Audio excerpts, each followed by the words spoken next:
오늘 말씀 제목은 그리스도를 본받아입니다. 그리스도를 본받아. 우리가 이제 공동체 성경 읽기 드디어 이번 주에 신약을 시작하게 되었습니다. 새로운 마음으로 잘 시작하고 계시죠? 네. 신약 성경은 아무래도 이 복음서가 좀 이렇게 중심에 위치하고 있죠. 복음서가 핵심입니다. 복음서는 무엇입니까? 복음서는 그렇죠. 마태복음, 마가복음, 누가복음, 요한복음, 복음서. 이 복음서는 복음이라는 거죠. 복음이 핵심 내용이라는 건데, 복음이라는 것은 결국에 기쁜 소식이에요. 기쁜 소식. 여러분에게 어떤 소식이 들려올 때 기쁘십니까? 우리 자녀가 시험을 잘 봤다. 기쁜 소식이죠. 건강검진을 했는데 아무 이상이 없다. 기쁜 소식이죠. 또 뭐가 있습니까? 여러분들이 원하는 그 무엇이 이루어졌다. 택배가 왔다. 기쁜 소식이죠. 여러 가지가 우리에게 나름대로 기쁜 소식이 될 수 있습니다. 그렇지만 오늘 성경에서 특별히 복음 안에서 기쁜 소식은 한 분에게 초점을 맞추고 있어요. 이 복음서의 핵심 이야기는 주인공은 누구입니까? 바로 예수 그리스도예요. 즉, 이 말은 뭡니까? 우리에게 진정한 궁극의 기쁜 소식은 무엇이냐? 바로 예수님이라는 것이죠. 예수님이 우리의 구원자가 되어 주셨다. 이 사실이 정말 우리에게 놀라운 일이 되는 줄로 믿습니다. 놀랍도록 기쁜 일이 되어야 되고 놀랍도록 큰 은혜임을 우리가 또 깨달아야 됩니다. 그것이 우리에게 진정으로 기쁜 소식으로 다가와야 됩니다. 그러므로 모든 성경이 그렇지만 특히 이 신약 성경을 읽을 때에 여러분 항상 이 질문을 가져야 돼요. 기준을 가져야 돼요. 예수님에게 그 기준이 초점이 맞춰져야 됩니다. 그래서 성경을 읽으실 때, 특별히 이 신약 성경 읽으실 때 기준점을 잡으십시오. 기준점. 예수님이 누구신가? 예수님이 누구신가? 예수님이 무엇을 말씀하셨는가? 예수님이 무엇을 행하셨는가? 예수님이 초점, 기준이 되어야 됩니다. 즉, 우리가 성경을 읽는다는 것은 예수님을 기준으로 삼겠다는 거고, 예수님을 기준으로 삼다 보니 예수님과 동행하는 삶이 되어지는 줄로 믿습니다. 우리는 말씀을 통해서 날마다 말씀을 읽음으로 인해서 예수님이 기준이 되는, 예수님과 동행하는 삶을 살 수 있게 되는 거예요. 제가요 얼마 전에 자전거가 하나 생겼습니다. 그래서 좋은 기회에 우리 제 가까운 후배가 이제 이민을 가게 돼가지고 이제 자전거를 좀 싸게 이제 살 수 있게 되었습니다. 그래서 작정하고 이제 이번 주에 한번 날 잡아서 자전거를 탔어요. 몇 년 만에 타니까는 정말 쉽지가 않더라고요. 자전거를 타고 저 낙동강까지 딱 로망을 가지고 이렇게 딱 끌고 가는데 길이 여간 어려운 게 아닙니다. 가다가 몇 번을 쉬었는지 몰라요. 근데 이제 여기서 낙동강변은 그 자전거 길이 좀 좋은 것 같은데 여기서 거기까지 가기에는 이 도로가를 다녀야 되고 막 이렇게 그렇잖아요. 길이 이렇게 순탄하지 않아요. 이제 길이 끊기기도 하고 이렇게 파진 곳도 있고 그러다 보니까는 계속 그걸 피하다 보니까 자꾸 길에서 벗어나요. 그런데 제가 어디까지 가기로 목적을 했죠? 낙동강까지 가기로 했으니 기준점이 있으니 길을 벗어났다가 길을 피했다가도 이내 다시 그 길로 안정권으로 다시 돌아오게 되는 거예요. 제자리에 돌아와서 낙동강으로 가는 그 길을 향해서 곧바로 이렇게 가게 된다라는 것이죠. 여러분, 기준을 잡는다는 게 그와 같다는 거예요. 어디를 향해서 무엇을 향해서 가는지가 선명할수록 분명할수록 내가 좀 앞에 장애물 때문에 내가 좀 어떤 불편함과 어떤 이유 때문에 좀 벗어날 수는 있어도 일시적으로 좀 이탈할 수는 있어도 이내 다시 돌아올 수 있는 그 위치를 잡을 수 있다는 거예요. 무엇이 분명할 때요? 기준이, 목적이 분명할 때 그와 같다는 것입니다. 여러분, 우리가 신앙생활하는 것도 마찬가지죠. 우리의 기준이, 신앙생활의 기준이 분명해야 됩니다. 1896년에 찰스 쉘돈이라는 사람이 쓴 소설책이 우리 기독교인들에게 굉장히 유명한 책이 되었습니다. 어떤 책이냐면 그 책의 제목이 예수님이라면 어떻게 하실까라는 제목은 다 들어보셨죠? 책은 좀 안 봤을지 몰라도 제목은 다 한 번쯤은 들어봤던 책입니다. 아주 유명하죠.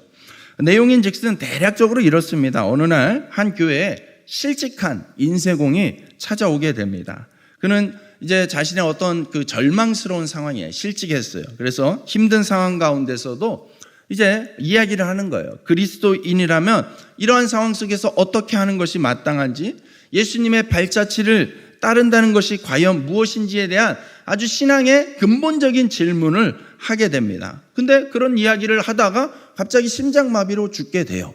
이 사건이 그 교회의 담임 목사인 맥스웰 목사님에게 큰 어떤 충격과 이슈로, 메시지로 다가온 거예요. 그래서 이것을 그냥 하나의 해프닝으로 끝나지 않고 이 질문, 그 사람이 전해준 그 질문을 교인들과 진지하게 나누게 됩니다. 그래서 사랑하는 교인들이요, 사랑하는 성도들이요, 우리 예수님이라면 어떻게 하실까라는 질문을 가지고 삶 속에서 정말 붙잡고 한번 살아봅시다 라고 진지한 이런 그 제안을 하게 됩니다. 그래서 한 1년의 시간 동안 정말 모든 성도들이 형편이, 상황이 어떠하든지 간에 예수님이라면 어떻게 하실까라는 질문을 붙잡고 그 나름대로 현장에서 씨름하게 돼요. 그러면서 여러 가지 오해도 당하고 손해도 당하고 어려움을 당하게 됩니다. 그러면서도 그들이 그 말씀을, 그 질문을 붙잡고 살게 되니까 1년여가 지났을 때 정말 그들의 신앙의 모습이 달라져 있는 모습을 경험하게 되더라는 것이죠. 여러분, 우리 신앙에 고민이 생길 수밖에 없는데, 고민이 생길 때에 예수님이라면 어떻게 하실까라는 질문은 우리 고민을 해결해 주는데, 문제를 해결해 주는 데 있어서 근본적인 도움을 주는 이 기준점이 되는 질문인 줄로 믿습니다. 그러므로 여러분, 예수님이라면 어떻게 하실까라는 이 기준을 가지고 믿음 안에서 살아내고 믿음 안에서 승리하는 저와 여러분 되시길 주님의 이름으로 축복합니다. 로마서 15장이 그러한 맥락 속에서 우리가 봐야 되는 또 본문 가운데 하나예요. 믿음이 연약한 자를 받으라고 했던, 이 앞에서부터 쭉 이야기했던, 14장에서 쭉 지난주에 이야기했던 그 내용이 다시 15장에 이어져서 역시 믿음이 연약한 자를 받으라는 결론으로 맺어지고 있습니다. 아니, 더 크게 본다면 여러분, 로마서의 구조를 다시 한번 말씀드리면 1장부터 11장까지 우리가 구원받았음, 우리가 구원을 믿음으로 받았음, 그리고 이 구원이 유대인에게뿐만 아니라 헬라인, 이방인에게도 이 구원의 은혜가 임했다라는 이 구원의 원론적인 이야기들을, 본질적인 이야기들을 해줍니다. 그러면서 12장부터는 어떻습니까? 그러한 구원을 받았으니, 우리의 정체성이 그렇게 바뀌었으니 이제는 삶도 그렇게 바뀌어야 된다라는 것을 이야기하면서 우리 몸을 하나님이 기뻐하시는 거룩한 산 제물로 드려라 라고 말씀하시는 그 12장부터 주제의 전환이 이루어지죠. 그렇게 하면서 계속해서 이야기하는 맥락들에 말하자면 오늘 15장은 결론과 같은 내용을 이야기하고 있는 것입니다. 결론적인 주제로서 결국에 이 교회라는 공동체, 믿는 자들의 그 공동체 안에 믿음이 연약한 자들이 있다. 이것을 무시하지 마라. 믿음이 연약한 자를 받아주라라고 권면하고 있는 것이죠. 그 내용이 지난주 14장에서 마치는 줄 알았는데 오늘 15장 1절 말씀에서 다시 한번 시작하고 있어요. 1절 말씀 우리 다시 한번 그런 차원에서 반복해서 읽겠습니다. 시작.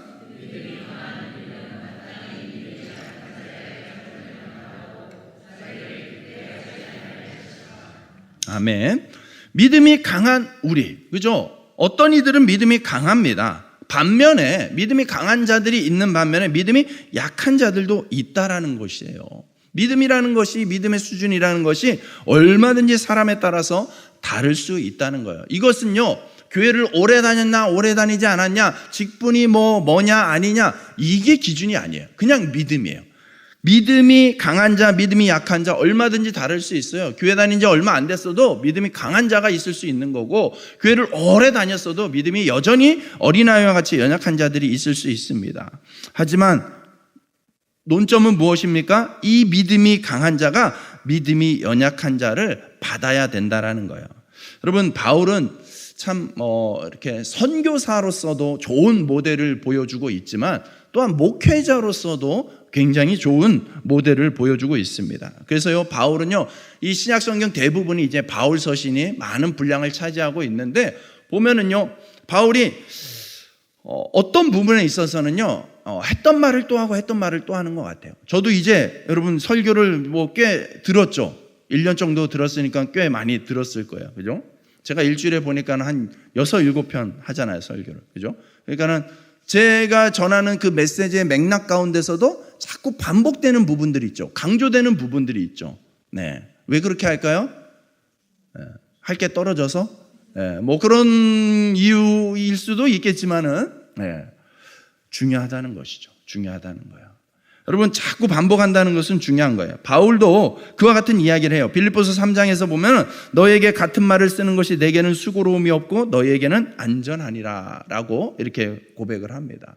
그렇죠? 바울도요, 계속해서 반복해서 강조하는 부분이 있습니다. 성경에서 보면 계속해서 반복되어지는 표현이 있어요. 반복은 꼭 강조를 얘기하는 거예요. 꼭 우리에게 해야 된다는 거예요. 어떤 목사님이요, 하나의 주제를 가지고요, 서로 사랑하라라는 주제를 가지고 1년이 넘게 설교를 했답니다. 대단하죠? 저는 그 목사님도 대단하지만 그 교회 성도들이 더 대단한 것 같아요. 어떻게 그 말을, 그 하나의 주제를 가지고 통일한 내용을 가지고 1년 동안 가만히 듣고 있을까? 근데요, 참다 어떤 성도가 이제 목사님께 가서 물었어요. 왜 목사님 다른 설교 안 하시고 왜 맨날 이렇게 같은 얘기를 하십니까? 목사님의 대답이 뭘까요? 우리가 아직 사랑하지 않기 때문이라는 거죠. 정말 우리가 사랑하도록 하는 것이 이 설교의 목적이라는 것이죠. 네. 여러분, 우리에게 어떤 메시지가 반복적으로 들린다? 하나님이 자꾸만 어떤 말씀을 나에게 반복적으로 듣게 하신다? 한번 생각해 보셔야 돼요. 지금 내가 저 모습이 필요하기 때문에 하나님이 나에게 그 말씀을 자꾸 듣게 하시는 건 아닌가? 지금 내가 저 말씀을 깨닫게 하기 위해서 하나님이 나에게 그 말씀을 계속해서 반복해서 주시는 것은 아닌가?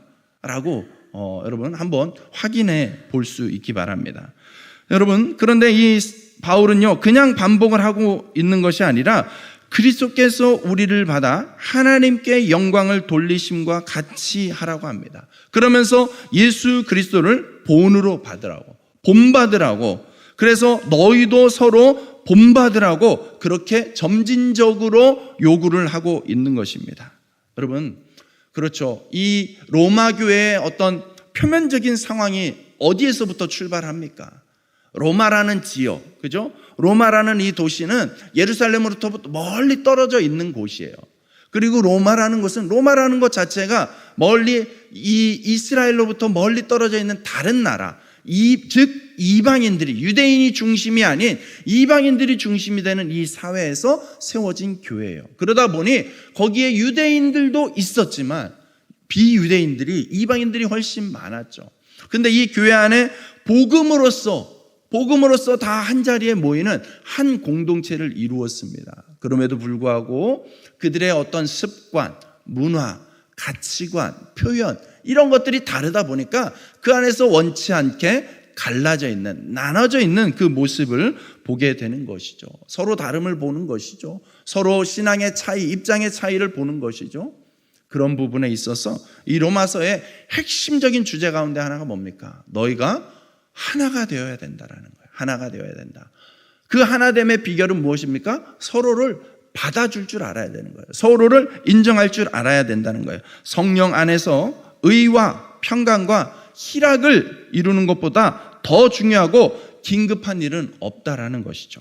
성령 안에서 하나가 되어지는 것, 성령 안에서 서로를 받아주는 것, 성령 안에서 의로서 평강으로서 희락으로서 서로 한 몸을 이루는 것, 그것처럼 중요한 것이 없다라는 거예요. 네.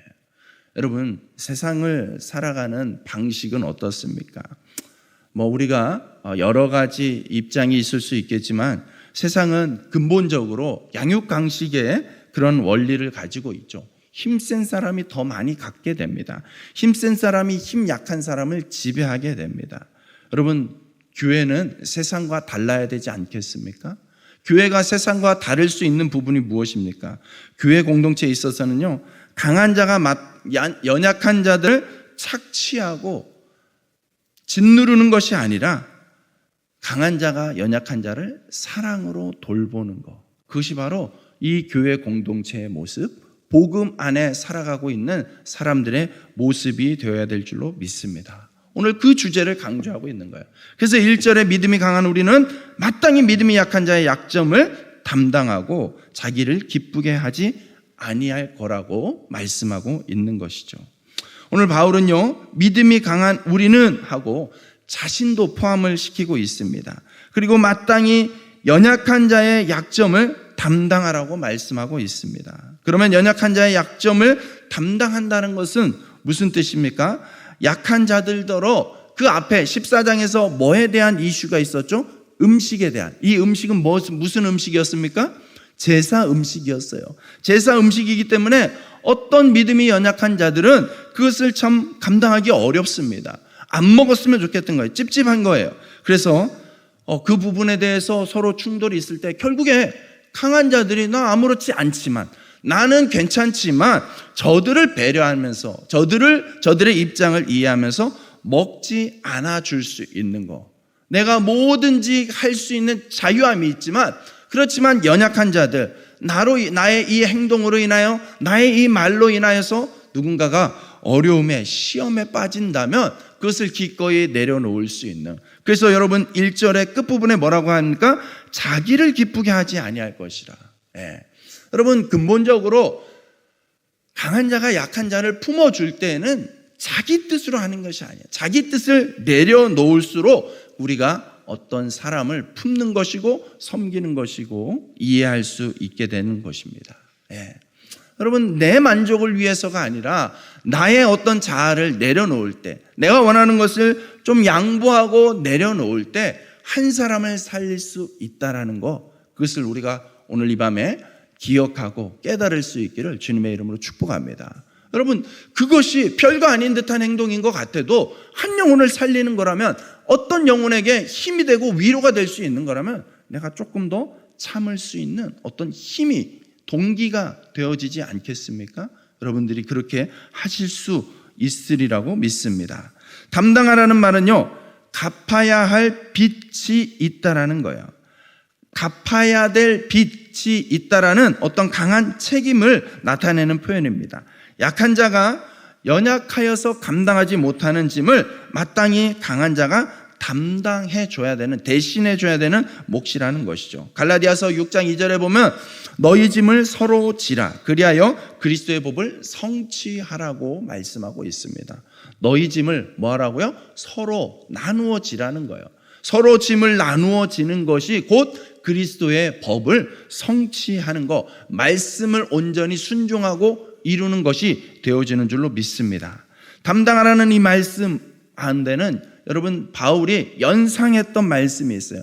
특별히 오늘 본문은요, 이사야 시편 말씀을 잘 연상케 하는 말씀들이 많은데, 이사야 53장 6절 말씀, 우리 무리의 죄악을 그에게 뭐 하셨도다? 담당시키셨도다. 예수 그리스도께서 걸으셨던 고난의 길, 십자가의 길은 결국에 우리의 죄가 그 예수 그리스도에게 담당되어지는 것이죠. 짊어지는 것이죠. 그래서 3절에 그리스도께서 자기를 기쁘게 하지 아니하셨나니. 여러분 예수 그리스도도 자기를 기쁘게 하지 않았어요. 자기의 것을 내려놓고, 자기의 편한 것을, 자기의 유익한 것을 내려놓고 우리를 위하여서 기꺼이 그 짐을 담당하셨다는 거예요. 짊어지셨다는 거예요.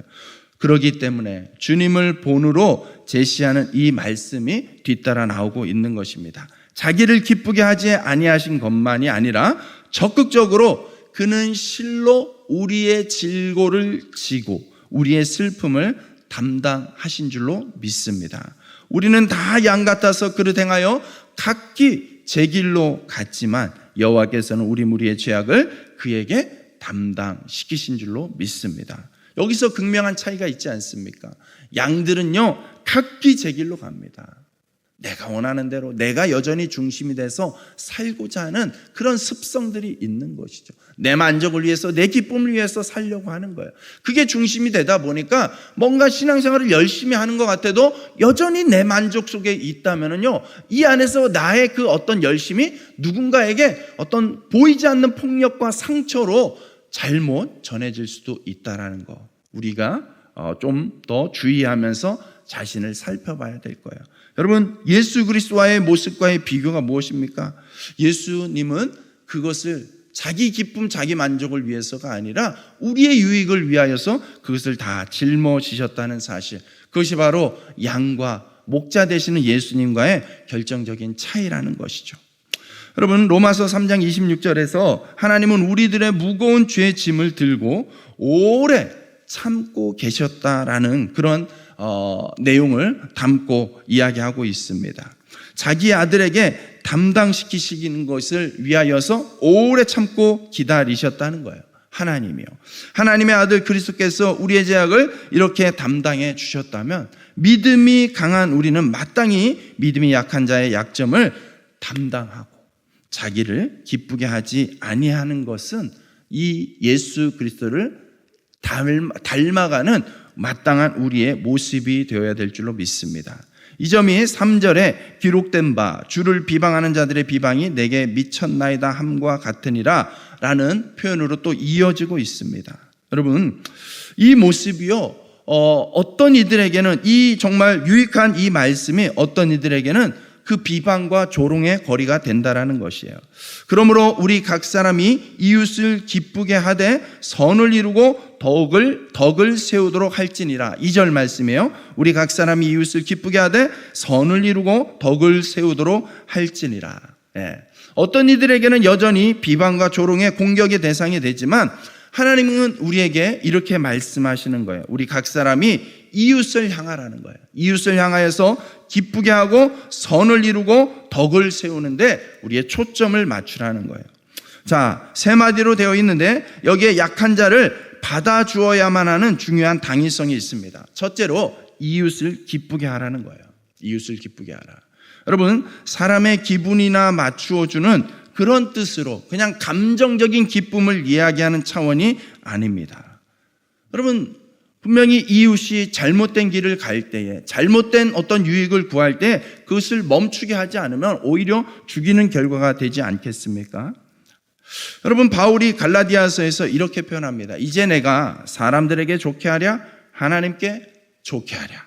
사람들에게 기쁨을 구하랴 내가 지금까지 사람의 기쁨을 구하는 것이었다면 그리스도의 종이 아니니라. 그렇기 때문에 여기서 이야기하는 이 사람들에게 기쁨은, 이웃을 기쁘게 한다라는 이 기쁨은 무엇입니까? 두 번째로 이어지는 표현 선을 이루고 라는 것과 연결해서 보아야 되는 것이죠. 믿음이 약한 자에게 이루어져야 할 선이 무엇이겠습니까? 믿음이 약한 자에게 선한 것, 그것이 무엇이겠습니까? 연약한 자가 강한 자로 성장하게 하는 것이죠. 연약한 자를 그대로 내버려두면 세상에서 살아남을 수가 없습니다. 이 믿음이 연약하여 흔들릴 수밖에 없습니다. 그렇기 때문에 연약한 자에게 선을 베푼다는 것은 곧 무엇이냐? 그 연약한 자를 강한 자로 일으켜 세우는 것이에요. 그래서 세 번째, 덕을 세우도록 할지니라. 선을 이루는 것은 내적으로 성숙해지는 것이고 덕을 세우는 것은 외적으로 성숙해지는 거예요.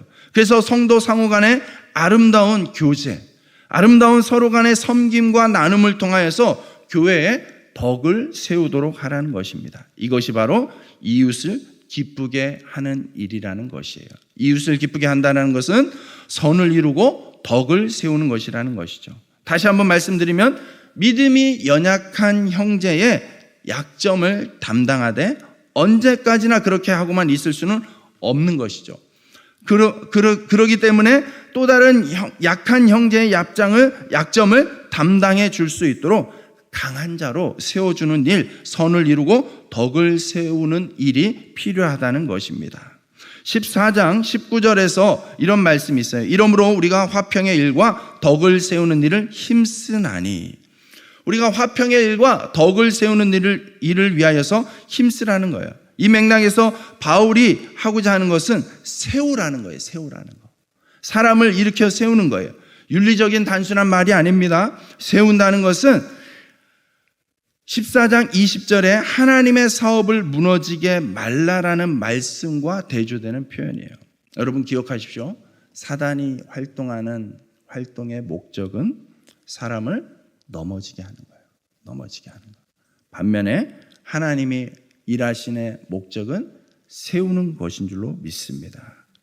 여러분 에베소서 4장 12절 말씀에도 이런 말씀이 있어요. 성도를 온전케 하며, 성도를 세우는 거예요. 성도를 온전케 하며 봉사의 일을 하게 하며 그리스도의 몸을 세우려 하심이라. 예수 그리스도의 몸으로 세워야 되는 거예요. 우리가 예수 그리스도 안에서 부름받은 자들이기 때문에 예수 그리스도의 몸으로서 세워져야 되는 거예요. 그런 성도답게 온전해지는 것입니다. 믿음이 약한 자 한 사람을 강한 자로 세워준다면 그 한 사람, 세워지는 그 사람을 통하여서 하나님의 나라는 그만큼 또 세워지는 것이고 확장되어지는 줄로 믿습니다.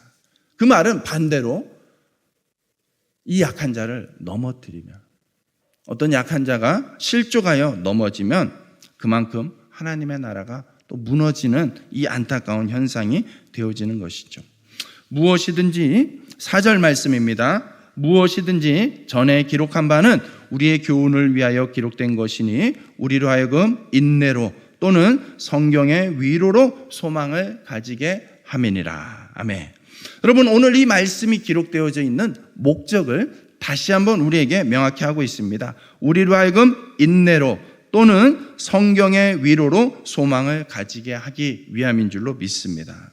여러분 여기 전에 기록된 바라는 것은 이제 구약 성경을 이야기하는 것이겠죠. 우리의 교훈을 위하여 기록된 것이라고 말씀하고 있어요. 성경이 그냥 단지 어떤 도덕집, 교훈집 이런 차원이 아니라 우리의 교훈의 본이 되는 말씀인 것입니다. 성경의 위로의 소망을 가지게 함이니라 말씀하고 있어요. 성경의 위로의 소망을 가지게 함이니라.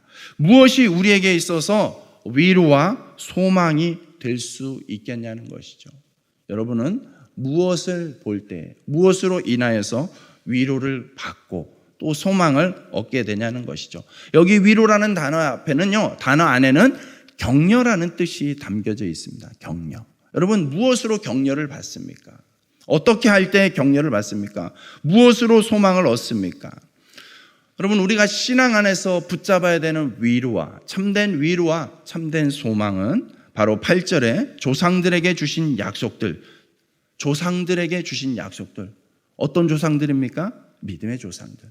믿음의 조상들에게 주신 이 약속, 그 약속은 무엇입니까? 바로 예수 그리스도가 메시아로 우리에게 오신다는 이 언약이 되는 줄로 믿습니다. 예수 그리스도께서 우리에게 오신다는 것은 우리를 죄와 사망의 슬픔과 저주의 그 그늘에서 살려주시는 것이죠. 건져주시고 구원해 주시는 것이죠. 이것이 우리에게 진정한 소망이 되는 줄로 믿습니다. 연약한 자의 약점을 담당해 주면서 자기를 기쁘게 하지 아니하고 이웃을 기쁘게 하는 삶이란 말처럼 그렇게 쉬운 일이 아니라는 것입니다. 그래서 바울은 우리로 하여금 인내로 또는 성경의 위로로 소망을 가지게 하라고 말씀하고 있죠. 세 가지 단어가 눈에 띕니다. 인내와 위로와 소망입니다. 인내와 위로와 소망입니다. 그런데 여러분 이 위로와 소망을 얻기 위하여서 지금 강조되어지고 우선 앞에 나오는 표현이 인내라는 것이죠. 인내. 여러분 이 인내가 얼마나 중요한지 모릅니다. 여러분 아까도 제가 이제 우리 목장 이야기를 했지만 여러분 이런 것들을, 이런 모습이 여러분 목장을 섬겨보면 알게 돼요. 여러분이 신앙생활 하면서요, 그러기 때문에 어떤 자리를 잘 찾아가셔야 돼요. 어떤 사람을 섬기는 자리에 한번 있어 보시기 바랍니다. 그것이 우리 교회로서는 이제 목장이 너무나 좋고요. 아니면 주일학교 교사도 너무 좋습니다. 아니면 성가대 안에서도 얼마든지 그럴 수 있습니다. 전도회 안에서도 얼마든지 이루어질 수 있습니다. 여러분 한 사람을 품고 그 사람이 세워지기까지 여러분 얼마나 많은 수고와 얼마나 많은 인내가 요구되어지는지 몰라요. 그렇기 때문에 그런 수고, 그런 인내를 현장 속에서, 신앙 속에서 경험해 본 분들은 제가 지금 쭉 이렇게 조금 빠른 속도로 이야기하고 있던 이러한 내용의 그 맥락을 충분히 공감하고 이해하실 거라고 믿습니다. 여러분, 그것이 바로 그 인내가 결국에 그 한 사람을 살려내는 데 있어서, 강하게 키워내는 데 있어서 필요한 결국엔 양분이 되는 거예요. 양분을 받아야지, 양분을 먹어야지 바르게 잘 건강하게 자랄 수 있습니다. 그래서 여러분, 인내를 통하여서 그것을 이룰 수가 있는 것이죠. 아까 앞에서 봤던 3절에서 봤던 주를 비방하는 자들의 비방이 내게 미쳤나이다. 비난과 조롱을 받을 수 있다는 거예요. 그렇기 때문에 이 인내가 더 필요한 거예요. 여러분, 그 수고를 하다 보면 여러 가지 생각이, 현실적인 그 장벽을 마주할 때가 있어요. 내가 지금 이게 뭐 하는 짓인가? 뭔가 낭비되는 것 같고, 뭔가 헛일하는 것 같고, 또 주변에서도 야, 의미 없어, 야, 그만해, 저 사람은 안 돼, 이런 이야기들이 들려올지도 모르겠습니다. 여러분, 그때 정말 다시 한번 오늘 이 말씀을 기억할 수 있으면 좋겠습니다. 인내하셔야 되고요, 인내할 수 있도록 또 붙잡아주는 것은 뒤에 있는 소망인 것이죠. 소망이에요. 소망을 가지고 반드시 저 영혼을 하나님께서 사랑하신다, 하나님께서 나에게 붙이셨다, 그러므로 내가 감당할 수 있는 데까지 내가 끝까지 순종하겠습니다, 섬기겠습니다 라는 그런 각오와 결단을 가지고 소망을 품고 인내하며 나아갈 때에 그 영혼을 향한 놀라운 일들이, 회복과 변화의 역사가 반드시 이루어질 줄로 믿습니다. 여러분, 우리 신앙의 기준을 어디에 두라고 했죠? 예수 그리스도에게 두라고 했습니다. 예수님이 어떻게 하셨는지를 기억하라는 것이죠. 여러분, 예수님은 어떻게 하셨습니까? 남편을 5이나 두었던 여인, 세상에서는 얼마나 조롱거리가 되고, 그 여인은 얼마나 그 많은 상처 속에서 이제 세상과 등진 채 살아가고 있지 않습니까? 그래서 일반적으로는 아무 사람도 나와서 돌아다니지 않는 너무나 뜨거운 정오 한낮 시간에 우물가를 찾아올 수밖에 없는, 사람들의 눈을 피해서 더 이상 사람들과 마주치는 게 너무 싫어서 상처를 받아서 세상과 등진 채 살아가는 그 여인에게 예수님은 일부러 찾아가셨죠. 간음 현장에서 끌려온 여인을 향해서도요, 많은 사람들이 둘러서서 화를 내면서 손에는 돌을 들고 당장이라도 들어칠 것처럼 그렇게 저주하고 비난하고 욕하고 할 때에도 죄 없는 자가 먼저 돌로 치라 하면서 그 여인의 편이 되어 주었던, 그 여인의 실수를 감싸 주었던, 그 여인에게 다시 한번 회개할 수 있는, 돌이킬 수 있는 용서의 기회를 주셨던 분이죠. 여러분, 예수님을 향해서 3번씩이나 공개적으로 부인했던 베드로, 여러분, 예수님은 그 베드로에게 또 어떻게 하십니까? 다시금 그 베드로에게 찾아와서 또 기회를 주십니다. 요한의 아들 시몬아, 네가 나를 사랑하느냐? 네가 나를 사랑하느냐? 또 이렇게 기회를 주시죠. 내 눈으로는 보지 않고는, 내 손으로 만지지 않고는 예수님이 살아나셨다는 거, 부활하셨다는 거 나는 믿을 수 없습니다 라고 부정했던 의심 많은 도마에게도 예수님은 포기하지 않고 찾아오십니다. 여러분, 성경에 수없이 예수님이 보여주셨던 모습은 무엇입니까? 그렇기 때문에, 너가 이렇게 하기 때문에 내가 너를 상대하지 않아, 나 너 포기할 거야. 예수님은 이런 모습을 보이신 적이 없습니다. 우리의 모습이 어떠하든지 간에, 우리가 얼마나 어처구니 없이 실수하고 넘어지고 또 죄를 반복하고 또 어리석은 일을 또 하든지 간에 우리 예수님은 찾아오시고 또 우리에게 기회를 주시고 또 우리를 품으시고 그렇게 인내하십니다. 여러분, 오늘 이 말씀은 그 예수 그리스도를 본받으라고 말씀하고 있는 거예요.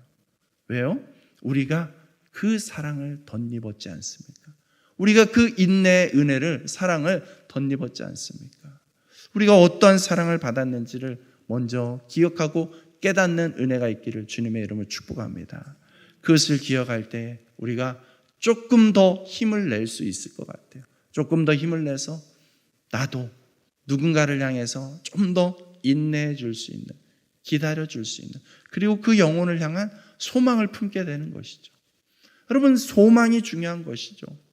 그 소망을 품었기 때문에 예수님께서 우리를 향하여서 소망을 가지고 기대를 가지고 인내하면서 격려해 주셨기 때문에 오늘 우리가 이렇게 주님 품 안에서 기도하고 예배할 수 있는 자들이 된 것인 줄로 믿습니다. 그렇기 때문에 여러분, 우리도 또한 그 예수 그리스도의 모습을 본받아서 누군가를 향해서 그와 같은 모습으로 섬기고 인내하고 격려하면서 믿음이 연약한 자를 강한 자로 세워가는 것, 그것이 하나님이 진정으로 원하시는, 기뻐하시는 뜻이 되어지는 줄로 믿습니다.